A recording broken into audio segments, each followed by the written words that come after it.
What's going on, buddy? Nothing. Busy, just like you. Look, that's the way that we were finely tuned as kids. Dude, it is. You're dead on, right? So it's a beautiful thing. So then let's begin this way. How do we teach this to the next generation? Because you can look around you right now and see that there's a lot of people that are setting things aside and they don't care about the financial future. You know, Arrow, it's so interesting. I've been giving that a lot of thought the last 2 or 3 days, and I've actually started conversations with some neighbors at different events over the weekend. And it's interesting, the responses. They're like, we don't know what to do. And we're almost at the point where it is what it is, and we're giving up. And it's really, really sad that people are thinking this way and giving up, because our financial freedom is at jeopardy right now. And that is what scares me the most, is because this isn't a political statement, Democratic or Republican, but our government is failing us, and nobody knows what to do. Yeah, they're giving up because people are giving out. And that's the thing about it is that as long as you're going to give it out, we're going to receive. And the more they give out, the potential of the increased tax down the road of the next generation of my children and my grandchildren will be facing the financial disaster that they're going to be facing. Now, when you write a book, I understand that, but what I try to do is I try to speak from the street in the way that not everybody picks up a book, and I know that you're out there, you're in Atlanta today because you're spreading the word and the message and things like that of financial personal gain as well as growth as well as loss, because you have to learn how to lose too. Absolutely. I was actually just speaking with a present client earlier this morning, and I was explaining to her the fees that people pay inside their investment accounts. And if you're truly compounding your money in that investment portfolio, you have to pay the fees out of your pocket. Because if you pay the fees out of the account, you are then losing what I call the lost opportunity cost for those funds to earn interest. And that is wealth that you're never going to get back. So if you're going to pay a fee to someone in an investment account, you are always better off paying the fee out of pocket and truly compounding that account with net fees, if that makes sense. It does, and I'll tell you what. If we had not taken a chance 30 years ago to make the investments and things like that, there would be no way where we would be today. And I would probably be horrified of my future. But still, even with that foundation, I still have to question where we're growing. Yeah, well, the question is where we're growing as individuals financially, right? So think of it as a GPS, right? All have a GPS on our phone, and the first thing we do is we punch in the final destination, and then whatever software we're using tells us the most efficient way to get from point A to point B, roadblocks, traffic patterns, constructions, and so forth. So the only way to truly learn and get to where we want to go financially, I personally believe after 26 years, is starting at the end, meaning not how much money do I want to have, but what type of income do I want to have when I retire? So the interesting part here is everyone talks about the accumulation rate, how much money my money is earning while I'm accumulating or getting to that point of retirement. But I very, very rarely see people discussing how much of an interest rate do I use for the assets that I've acquired to generate that income when I retire. People need to know that our connection goes way, way, way back into the 1990s. I mean, you had the courage to open a cinnamon roll shop in a brand spanking new mall that nobody knew about. And yet you had the courage, like I said, to take a chance on that. And that has always been so inspiring to me. Well, thank you. Listen, I took a chance because that was the values that my parents instilled in me when we immigrated to this country, right? That chance that I took was peanuts compared to picking up a little baby and coming over at the age of 2 and not having just $1,000 in your pocket, and then getting to where they are today in life, and they're still both kicking in their late 80s and early 80s.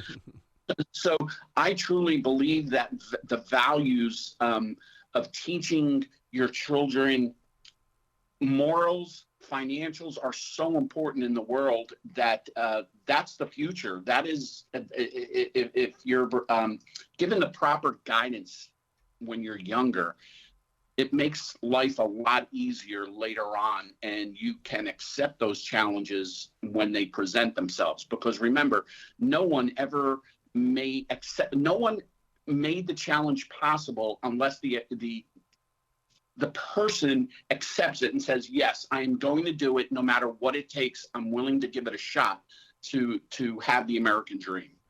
In March of 2020, I took a shot at I've never been in a place where I had a real job because I've always done radio my entire life. So radio people don't see real people. So during the pandemic, I went out there and got a job at a grocery store. And I'll tell you what, I think God put me in a place of learning because I'm seeing things on the real streets of America that just shock me. And you and I have talked about this. I think it's incredible that parents are teaching kids how to use the cards and stuff like that and the little machines and stuff to pay for the groceries. The problem is, though, is that mom and dad are using EBT cards and they're buying $400 and $500 worth of groceries. That's not teaching the future how to properly take care of your family. No, it's not, and it's sad because they're missing the boat by doing that. I've instilled in both of my children the foundation of how money works, and money should not be treated as math. And when I say that is the eroding factor of the dollar is always inflation. And then the second one is taxes. And that's why the majority of Americans are like they find themselves in that wheel in the fish tank with a hamster that just goes on and on at 2 o'clock in the morning and doesn't let you sleep, and that poor thing. Well, that's how the majority of middle class America is right now. And the wealthy and the affluent, they've got it figured out. My job now is that how do I give this message to middle class America so they can have a better opportunity 5 to 10 years from now? Because every decision a person makes today is going to affect them 5 to 10 years from now down the road when it comes to accumulating money.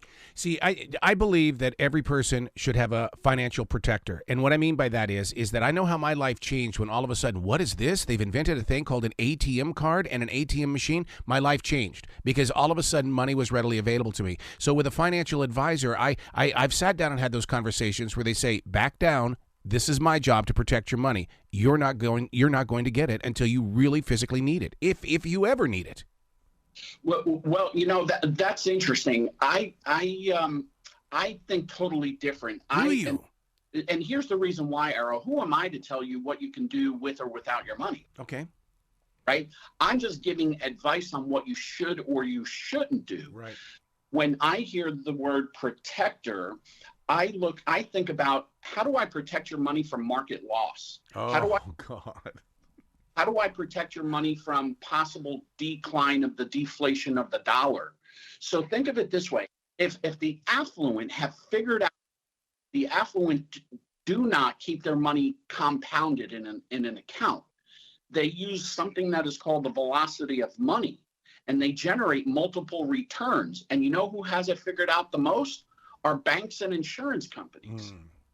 So if we can teach people the velocity of money or the 4 rules of financial institutions, we would all have a better chance at winning the game. And that's all that we want, is a chance to get in the game and win it, no matter what sport we're playing. I'm not a fan of direct deposit. I think it disconnected the boss from the employee in the way of being grateful for that employee. A lot of hours we have returned since the lockdown back to where the boss is in control, and there's a lot of abuse on the workday place, and which means people are switching jobs left and right. This is not the NBA. This is not Major League Baseball. We need to find some strength in staying in the game. No, absolutely. And the only way that we're going to be able to find the strength to stay in the game, Arrow, is to really understand the rules of the game. We can't play the game of Sorry or Monopoly just by throwing dice and moving, right? We have to know which piece needs to go where. So then we know, if we make that decision, what are the ripple effects when that rock is thrown in the pond? What are the ripple effects by that decision that I made by using dollars on the left hand of my ledger or on the right side of my ledger? There's pros and cons to every decision, and we need to just figure out what the best pros are, what the worst cons are, and then we have enough information to make an educated decision, not guess. It's a decision. How do you convince the consumer and or employee that, look, I realize the place of business might be rough waters right now, but you need to invest in the company with the 401k plan, because in the long run, that is your future, and you will be able to use that in retirement and things like that. But people aren't talking the 401k like they were back in the 80s and 90s. Well, it's interesting, right? A 401k plan is a retirement savings plan. Mm-hmm. It is not a retirement income plan. So when people mention 401ks, I really need to know, what's the definition of your 401k? Are you looking to save money in it, or are you looking at it from the other aspect of it? How is my 401k plan going to generate my income? Because think of it this way, your 401k account is going to replace your working hours. So 401k, if a person is earning $100,000, here's the reverse timeline, and you're putting money in a 401k, how much money do you need at 4%, which is the safe withdrawal rate, 4%, to generate $100,000? Well, that's simple math. At $1 million only gives you $40,000 a year of income. Right. That's before tax and before inflation.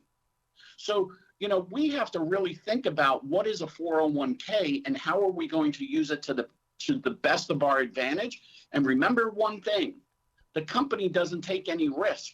You as the employee are taking all the risk. Yeah. And that's the scary part. Well, let me ask you this question when it comes to that 401k. I mean, is it legal to, I want to speak the average person that comes into my grocery store, that let's just say they've been at their job for maybe 5 or 10 years. They may have $25,000, $30,000 in their 401k. Hopefully they have more. But can they go and take from that 401k, meet with you, and you invest it in other things while you basically go to ground zero on your 401k, take the money that they've earned on the 401k, give it to you, you invest it? Well, there are certain rules and regulations. Comes to money about 401k, right? Okay. So again, not knowing the rules of the game. So if we're putting money inside a 401k, our money is trapped. We have control of how to invest the money, but we do not have physical control of those dollars. And we've given them away until we're minimum of 59 and a half years of age. And so many people, because they're overfunding or maxing out their 401k, there are opportunities that are in front of them and they can't take advantage of it because they're not liquid enough in their accounts, because all of their savings are tied up in their 401k, or they have equity in their home and they cannot access that equity because of economic circumstances. What are you seeing on the streets? I mean, I realize you're in the business world and stuff like that, but what are you seeing in the everyday eyes of the man and woman, or even that teenager that basically tried to land their first job and they couldn't handle it because there was a little bit too much pressure? Yeah, it's interesting. My average client right now, Arrow's between 50 and 60 years old, just like myself. And what I'm seeing is the people are terrified. Yep. I had a client who works for NASCAR, a gentleman that I met in Charlotte when I was living in Charlotte. And he said, "Dude, I am scared to death. I'm 57 years old and I've taken a hit of $160,000. What am I doing? What do I do?" That's what I'm hearing. I'm hearing fear in people because they're understanding they do not have the word time on their side anymore. That's right. Right? So they're trying to figure out how. Now, remember when earlier, it's about protecting. I may not have the capability of earning that money that he lost. So it is now my job to help him protect the remaining dollars from future loss over the next 12 to 24 months. And we all know that we are in a very, very bad time in our place in the world, not just here in this country, but around the world. Mm-hmm. You have a podcast or anything going on? I know I see you up on Facebook and stuff like that every now and then. What's going on in your personal life? Because people, they're listening to this conversation today, but they're going to want to learn to know more about what you do, how you do it, and probably reach out and want to talk with you. Man, Arrow, thank you so much for the shameless plug. I'm doing a whole bunch of stuff I would just direct everybody to my website, which is Gerry with a G, Gerry, Linarducci, Linarducci, and just surf around. And there's a tab there if you want to have a 15, 30-minute conversation, consultation type thing. I'd be more than happy. Arrow, listen, today is September 12th, one day after September 11th of 2001. And as I posted on my group's private group on Facebook this morning, we've been given a gift today, a gift of life that we woke up. And it is my job to help inspire others to make a change in their life, both personally and financially, because they both work hand in hand equally in our lives every day. We got to do this more often, man. We can't be doing this like once every 3 months. I mean, if we do it bi-weekly or anything like that, I mean, I really want to share your message with the people on iHeart and iTunes and stuff like that, because I mean, you've got something here, and you're not talking from your pocket, you're talking from the street, and that's what I love about you. Well, thank you so much, Arrow. I am at your disposal. Anything that I can do to help you, I am open to it, and let's just spread the word as much as we possibly can. Excellent, bud. You be safe down there in Atlanta, all right? Thank you, sir. Have a great day.